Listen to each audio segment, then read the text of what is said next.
गांव के दिल में मेहर बच्चों को इकट्ठा करती है। उसकी उपस्थिति उनकी कल्पनाओं को प्रज्वलित करती है। मेहर अपनी बुद्धिमत्ता साझा करती हैं। उनके शब्द असीम क्षमता का एक स्पष्ट चित्र चित्रित करते हैं।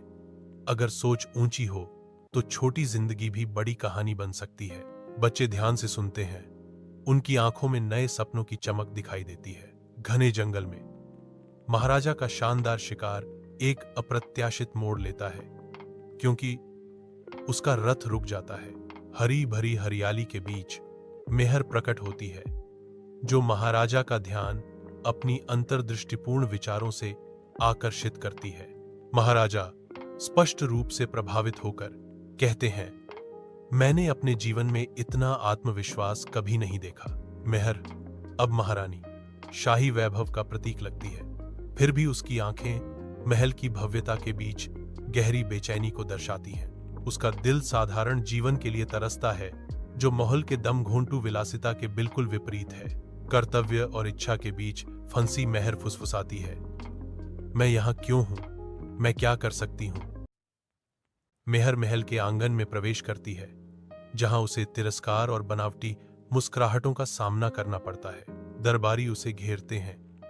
उनकी आंखों में तिरस्कार झलकता है, जैसे एक व्यंग्य करता है, क्या अब एक किसान हम पर राज करेगा? मेहर की निगाहें सख्त हो जाती हैं।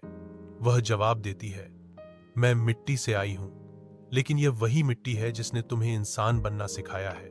गांव के दिल में मेहर का स्कूल अपने दरवाजे खोलता है, जो सीखने के लिए उत्सुक लड़कियों के लिए उम्मीद की किरण है। गरीब बच्चे कक्षाओं में भर जाते हैं। उनके चेहरे खुशी से चमकते हैं, क्योंकि वे सीखने और बढ़ने के अवसर को अपनाते हैं।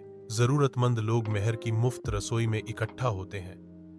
उनके दिल तृप्त होते हैं, क्योंकि वे पेट भर खाते हैं। शरीर और आत्मा दोनों में पोषण पाते हैं। युद्ध का मैदान फट जाता है, क्योंकि देवगढ़ की सेना वंशगढ़ के खिलाफ भिड़ जाती है, जो स्टील और क्रोध का तूफान है। महल से मेहर की रणनीतिक प्रतिभा वंशगढ़ को एक शानदार जीत दिलाती है। बाद में वंशगढ़ के लोग अपने उद्धारकर्ता मेहर का सम्मान करते हैं। अगर आपको यह कहानी अच्छी लगी हो तो कृपया हमारे चैनल को लाइक, शेयर, कमेंट और सब्सक्राइब